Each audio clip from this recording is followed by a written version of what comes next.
కలియుగ దైవం శ్రీ వెంకటేశ్వర స్వామి నడియాడిన సప్తగిరిల్లో చిదంబర రహస్యాలు ఎన్నో.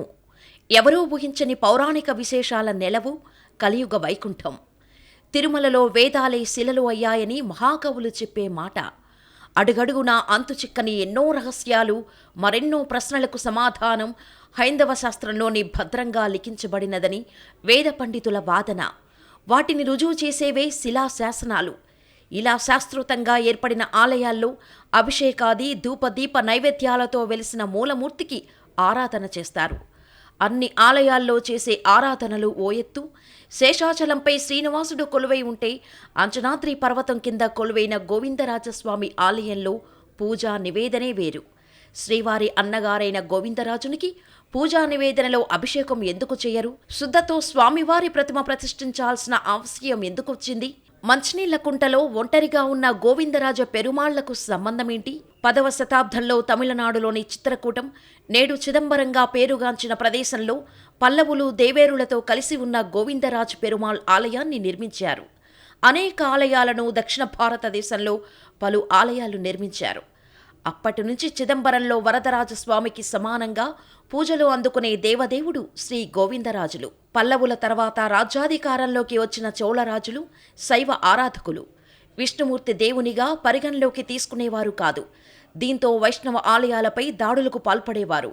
అదే సమయంలో దశావతార సినిమాలో కమలహాసన్ను గోవిందరాజు పెరుమాళ్ను విగ్రహంతో కలిపి సముద్రంలో కలిపివేసిన సన్నివేశం అక్షర సత్యం. గోవిందరాజ పెరుమాళ్ను సముద్రంలో వేశారు. చోళరాజు కుళుతుంగ చోళుడు.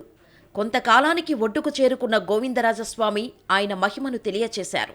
ఆ సమయంలో చోళరాజుల నుంచి ఆ విగ్రహాన్ని కాపాడేందుకు గ్రామ గ్రామాల్లో దాచుతూ చోళరాజుల కంటపడకుండా రహస్యంగా తిరుపతికి తెచ్చారు.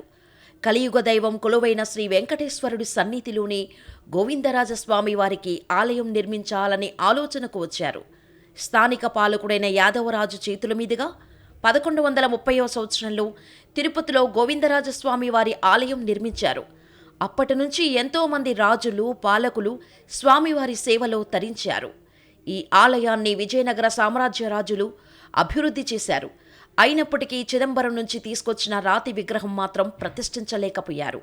అందుకు కారణం, చిదంబరం నుంచి గోవిందరాజస్వామి వారి రాతి విగ్రహాన్ని తిరుపతికి తరలించే సమయంలో ముక్కు, చేతులు, వేళ్లు భాగంలో కొంత లోపం వచ్చింది. దీంతో ఆ రాతి విగ్రహం ఆలయంలో ప్రతిష్ఠించే అర్హత కోల్పోయింది. విగ్రహం లోపాలను రామానుజాచార్యులు గుర్తించారు. గోవిందరాజు విగ్రహం లోపాలు ఉన్న ఉభయ దేవేరుల విగ్రహం మాత్రం చెక్కు చెదరలేదు. ఆ విగ్రహాలను తిరుపతిలోని అంకాల పరమేశ్వరి ఆలయంలో ప్రతిష్ఠించారు. దీంతో గోవిందరాజస్వామి పూజకు నోచుకోక తిరుపతిలోని నరసింహతీర్థమైన మంచినీళ్ల గుంటలో ప్రతిష్ఠించారు.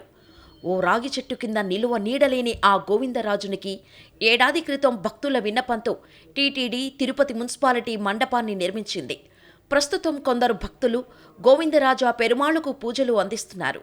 చిత్రకూటం నుంచి తెచ్చిన విగ్రహం పూజకు నోచుకోకపోవడంతో మరో విగ్రహాన్ని మలచాలని, నిష్ణాతులైన శిల్పులకు అప్పగించాలని యాదవరాజుకు రామానుజాచార్యులు ఆదేశించారు. యాదవరాజు మూల విరాట్టును మలిచే పనిని కొందరు నిష్ణాతులైన శిల్పులకు అప్పగించారు. కానీ ఎలా జరిగిందో తెలియదు. కానీ విగ్రహంలో చిన్న లోపం ఉండటం వలన ప్రతిష్టాపన అర్హతను పొందలేకపోయింది. అందులో కొన్ని లోపాలను గుర్తించిన రామానుజుల వారు మరో విగ్రహాన్ని చెక్కాలని సూచించారు. ఆ చిన్న లోపాలు ఉన్న విగ్రహమే పద్మసరోవరం వద్ద ఓ మూలన చిన్న మండపంలో ప్రతిష్ఠించారు. దేశ పర్యటన ఆవశ్యం కావటంతో రామానుజాచార్యులు తిరుపతిని వీడాల్సిన పరిస్థితి ఏర్పడింది. మరోవైపు రాతి విగ్రహం మలిచే సమయం లేదు. దీంతో గోవిందరాజస్వామి వారి ఆలయంలో విగ్రహ ప్రతిష్టాపన సమయం మించిపోతుండటంతో సున్నం, బంకమట్టితో తయారు చేసిన గోవిందరాజస్వామి విగ్రహాన్ని ప్రతిష్ఠించారు. అప్పటి నుంచి ఇప్పటి వరకు గోవిందరాజస్వామి వారి ఆలయంలో సున్నపు విగ్రహమే పూజలందుకుంటోంది. ఇక్కడ స్వామివారికి అభిషేకాది కార్యక్రమాలను నిర్వహించరు. ఎందుకంటే సున్నం, బంకమట్టి విగ్రహం కావటంతో కరిగిపోతుందని. ప్రతి 15 రోజులకు ఒక్కమారు నూనె రాస్తారు. ప్రతినిత్యం స్వామివారికి పూజా నివేదనలు సమర్పించి స్వామికి పుష్పాలతో అలంకరణ చేస్తారు.